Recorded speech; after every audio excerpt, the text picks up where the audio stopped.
Hello and welcome to the Mistweaver guide to Felhounds of Sargeras. For this fight, I'm using pretty much standard talents.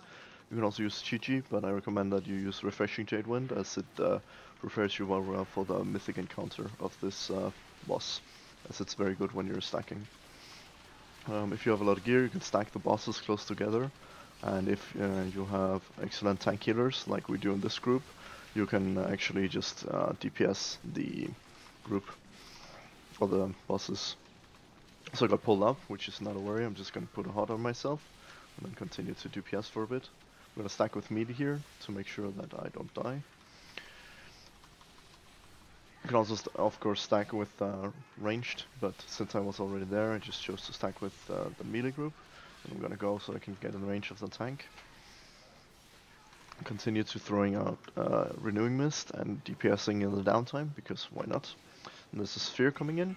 If you want, you can have your Transcendence set up for the sphere, but really, if you're running against it, it doesn't really do that much, and you can always just jump away once and then let it pull you in for a bit. Here, was gonna jump in and rival, but everyone was nice and healthy very fast. Just a few colors, and as you can see, you can just let the orb pull you at the end, and then continue to heal. Here we get the debuffs again, and I'm just gonna stand still because there's no reason to move at all. Use Refreshing Jade Wind to heal, and then I'm gonna move out of this.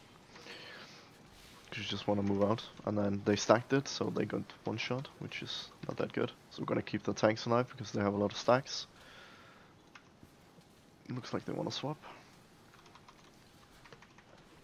Which they are. I'm just gonna continue to keep the tanks alive. I'm gonna get the stacking debuff, so I'm just gonna stand still again. But here we're gonna get the fire debuff right after, so I'm gonna pop my revival to keep everyone alive. Here comes the fire, and we're just gonna move away from that because it's quite easy to move from. I'm just gonna continue to keep the group alive with some Vivify spam after Essence Fund, and see if we can keep everyone alive, which we can. Then we're a bit We're gonna dodge this orb, and afterwards we're gonna try to see if we can regain some mana with our potion. It's really annoying with this one. Just gonna jump over here and let it pull me back in. While we're drinking, we try to see if we can keep the tank alive. They can, and then we don't need to jump in that much, and we can save some mana. It's a bit risky, but we need to have some more mana for the rest of this fight. Then we move away from people so we don't get hit by the dot. Then we stack again with debuffs, making sure that everyone is actually close. I'm popping Mana Tea because I'm expecting a lot of damage here. Just gonna continue to keep the tanks alive. Always take a lot of damage during this fight. Then we prepare for the Desolate Gaze, so we don't die like the other two people.